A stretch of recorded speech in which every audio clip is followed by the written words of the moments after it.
Rabbil Alamin. Pasti jamaah yang di rumah udah gak sabar nih ya.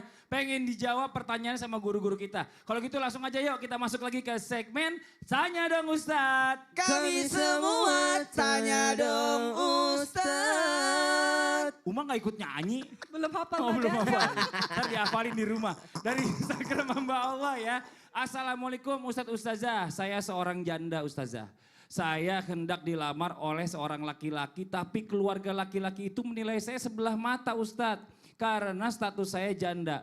Ya, tapi laki-laki ini tetap ingin menikahi saya. Saya jadi bingung Ustadz, apakah saya lanjutkan apa enggak ya? Karena semua keluarganya udah menilai saya janda yang bawa sial. Astagfirullah, nauzubillah. Mohon pencerahannya Ustadz, Ustazah. Ustazah oke jadi jawab deh ini sama sesama wanita. Ya, mengenai status janda ini teman-teman sekalian memang di masyarakat kita kalau janda yang ditinggal pergi atau ditinggal wafat suaminya maka stigmanya masih positif.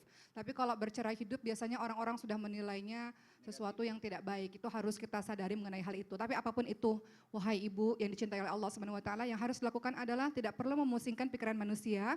Bertobat kepada Allah, mungkin ada andil kesalahan kita yang kemarin, mendekatkan diri kepada Allah dengan sholat, qiyamul lail, Quran, saum dan sebagainya. Kedekatan kita kepada Allah membawa diri kita menjadi pribadi yang tenang, pribadi yang bercahaya dan itu dirasakan oleh orang-orang lain. Orang-orang soleh itu dirasakan auranya oleh orang-orang yang lain. Jadi tidak perlu memusingkan penilaian manusia. Kemudian apa yang harus dilakukan? Jangan berhenti sebelum berjuang sampai titik darah penghabisan. Artinya tetap istikharah, libatkan Allah, kemudian minta kepada sang laki-laki itu boleh bahwa saya izinkan untuk berkenalan dengan keluarga. Setelah itu nanti terserah Allah. Yang penting kita berusaha, kemudian kita punya kedekatan kepada Allah. Kalau jodoh insya Allah, Amin. Allah mudahkan. Betul. Tapi kalau emang gak jodoh tenang aja. Allah Bener. kasih jauh yang lebih baik dengan keluarga lengkap yang menerima ibu Betul. insya Allah. Jadi husnuzon kan selama kalau dalam urusan percintaan ini di dalam agama Islam kalau belum jadi nggak usah cinta banget. Jadi Kan kalau sebenarnya nggak jadi gini, ada biasa juga aja. tak kenal maka ta'aruf. Jadi kenalan Betul. dulu sama keluarganya. Pas kenal Betul. ternyata orangnya baik ya. Betul. Jadi perasaan kita selama ini salah ya. Mudah-mudahan Gak seperti perlu itu. cari perhatian manusia, cukup dekatkan diri kepada Allah, nanti Allah sendiri menuntun kita untuk baik di hadapan Masya manusia insya Allah. Jazakillah khair, makasih banyak Wah, Uma atas jawabannya. Kita masuk ke pertanyaan yang berikutnya dari @herlina_271. Assalamualaikum Pak Ustadz, saya menilai seseorang itu jelek atau buruk, maaf ya. Karena apa? Dia seolah-olah selalu menyindir di medsos. Sedangkan dia paham dengan ilmu agama. Bukankah menyindir di medsos itu dosa? Karena secara tidak langsung menyakiti hati seseorang. Terima kasih Ustadz atau Ustazah. Yang jawab Ustadz Maulana deh, mohon izin. Baik, pas banget ya. Iya. Orang julid juga ya.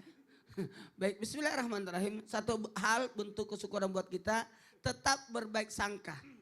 Seburuk apapun komentar orang, kalau kita lagi baca, tetap berbaik sangka. Aku lagi diuji kesabaranku. Aku lagi dididik untuk bisa menerima komentar orang.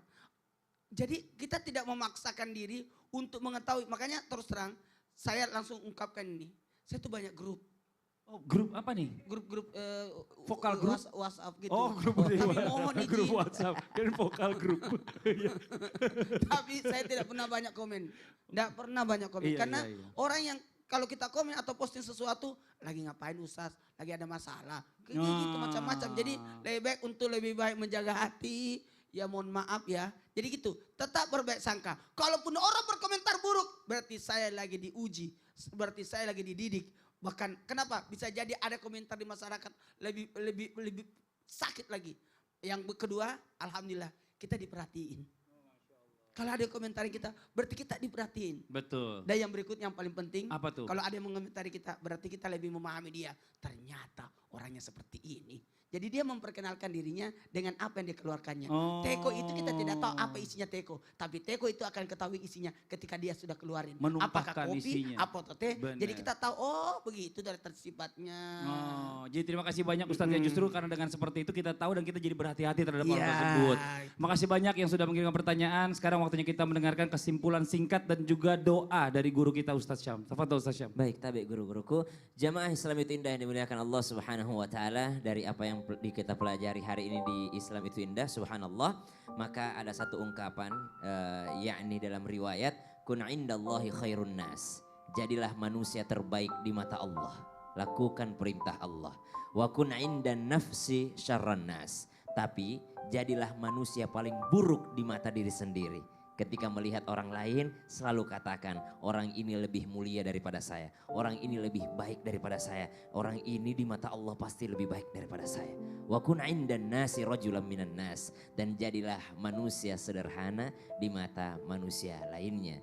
Jangan kita mengejar daripada menjadi yang buruk di mata Allah. Lalu kita mengejar menjadi yang tersohor di mata manusia. Menjadi yang terbaik di mata manusia. Dan kita merasa diri lebih baik daripada orang lain. Subhanallah, diingatkan jadi yang paling buruk di mata diri sendiri. Artinya kita ketika melihat yang lebih tua katakan amalnya jauh lebih banyak.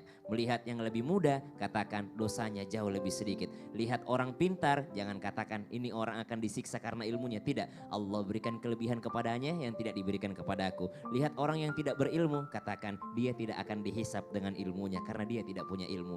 Lihat orang yang tidak beriman katakan mungkin dia tidak beriman sekarang tapi siapa tahu dia beriman ketika dia mau meninggal dunia. Baik, kita berdoa. Bismillahirrahmanirrahim. Alhamdulillahi rabbil alamin. Allahumma salli ala sayyidina Muhammadin wa ala alihi wa sahbihi wa sallim. Allahumma a'inna ala dhikrika wa syukrika wa husni ibadatik. Allahumma arina al-haqqa haqqan warzuqna ittiba'ah wa arina al-batila batilan warzuqna ijtinabah. Allahumma inna nas'aluka ilman nafi'a. Ya Allah, kami memohon kepadamu ilmu yang bermanfaat, wa rizqan tayyiba, dan rezeki yang baik, wa amalan mutaqabbala, dan diterimanya amal ibadah kami. Allahumma inna na'udzubika min ilmin la yanfa' wa min qalbin la yakhsha'.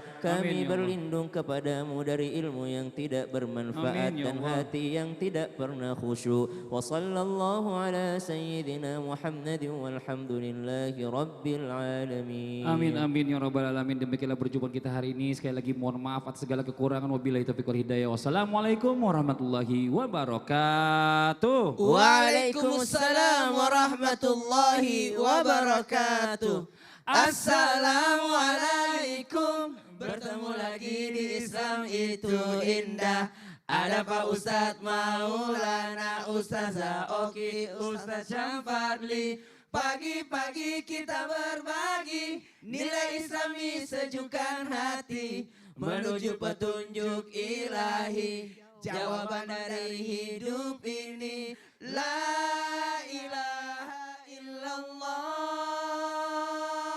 Memeriahkan HUT Transmedia. Ayo ikuti lomba video kreatif berhadiah total 100 juta. Terbuka untuk umum, individu maupun kelompok. Kreasikan video berdurasi maksimal 1 menit dengan tema HUT ke-20 Transmedia. Sertakan logo Transmedia dan salah satu atau lebih logo perusahaan di bawah Transmedia di dalam konten video. Upload video ke medsosmu, lalu share link ke insertlive.com mulai 1 November sampai 3 Desember 2021. Info lebih lanjut klik insertlive.com/lomba video Transmedia.